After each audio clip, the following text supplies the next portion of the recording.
Question 1 says, what are the issues surrounding processing and incarcerating women and girls through the criminal justice system? I think this is caused because of the theories that were initially made were focused only on the male perspective. They didn't include the women perspective and how they differ.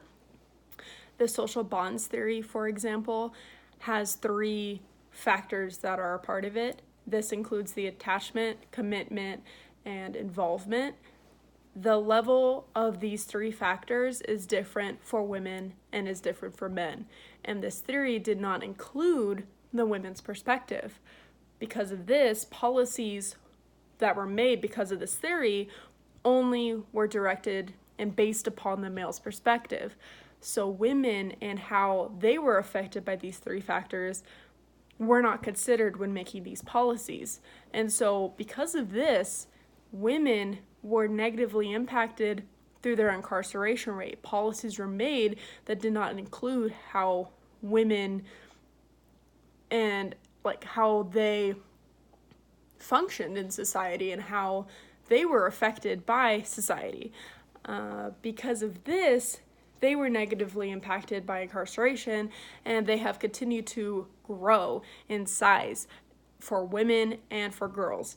Girls, they increased in population size by 10%, so now they hold a 30% of all teen arrests for population, and for women, there's a total of 1.3 million women under the supervision of the criminal justice system. This has increased by twice since 1980. This information is from the Sentencing Project, and they used information from the Bureau of Justice Statistics. Question 2 says, based on the readings regarding the nature of female offending, do you think it is important that girls and women receive treatment that is geared to their unique problems? Why or why not? Personally, I think their unique problems are from sexual and drug offenses. This is due to their abuse that is mostly sexually derived or violently derived. These offenses and characteristics are unique to women because they're more vulnerable. I do not think that women should be only treated based upon their history. I think men have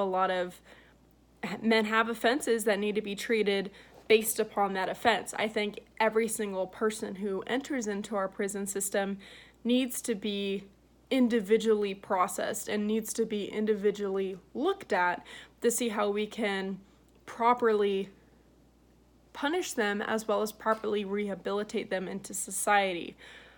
There should not be a women only and a men only. I think we need to treat them as such. However, I do agree that women have unique characteristics such as the sexual abuse and drug abuse that is more found in women than there is in men. Question 3 says, how are women processed in other countries through the criminal justice system? In the readings, I found the honor-based violence to be the most shocking to me. I've never heard of this before. Honor-based violence is where families will murder a woman in their family for dishonoring the family. This could be done in ways where they move to a more Western kind of style of living, or maybe they've talked to someone who the family disagrees with. In some cases, the woman can be raped by someone else in society, and the woman would still be punished by death because the woman was sexually impure. While the woman is considered a victim in other areas in other countries, such as the United States, in this premise that is located in Pakistan, for example, the woman would still be considered at fault. And so pretty much, in essence, in other countries, women are still seen as property, and they're still seen as incapable of being a victim, especially in rape scenarios. So that is my discussion post. Hope you enjoy.